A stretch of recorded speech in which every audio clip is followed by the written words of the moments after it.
Well, he's one of the last internationalists in the G7, along with Trudeau and possibly Merkel. So I think his hope would be to begin a process of dialogue that is getting people together and not having a catastrophe, not, for example, having Trump walk out of the room and leave the meeting early.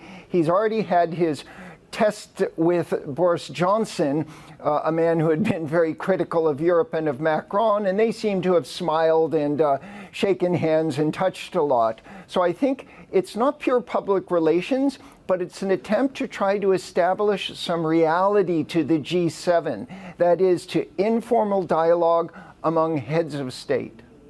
Douglas, do you think that Mr. Macron's personal style lends itself well to these kinds of occasions with that informal dialogue?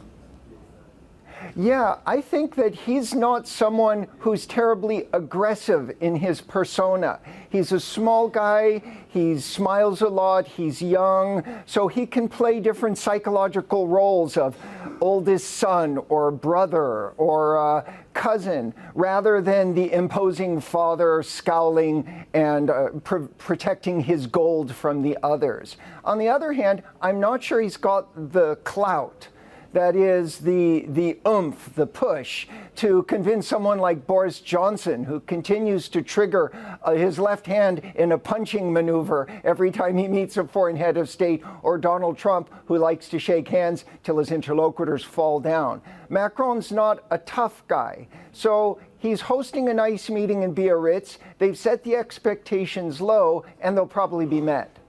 You mentioned Boris Johnson there, and it's always so tempting to try and reduce these meetings to separate individual confrontations and things like that. But do you think there's a chance that because Boris Johnson has an agenda when it comes to Brexit, because he seems to have a strong relationship with President Trump, that the two of them will be working against the likes of Macron and Angela Merkel when it comes to a policy on Brexit that might allow him to exit with the deal by the end of October?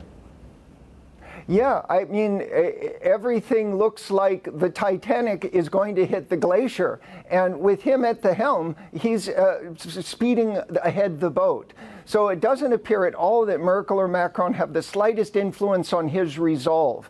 However, as Macron noted, this is now a domestic political issue. So the ball is in Britain's court. Jeremy Corbyn, the opposition, backbenchers, Remainers, perhaps even the Queen will have some say. But it's clear Europe will not.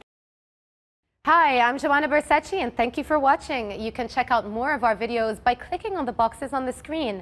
And don't forget to subscribe to our channel for more from CNBC International. Thank you for watching.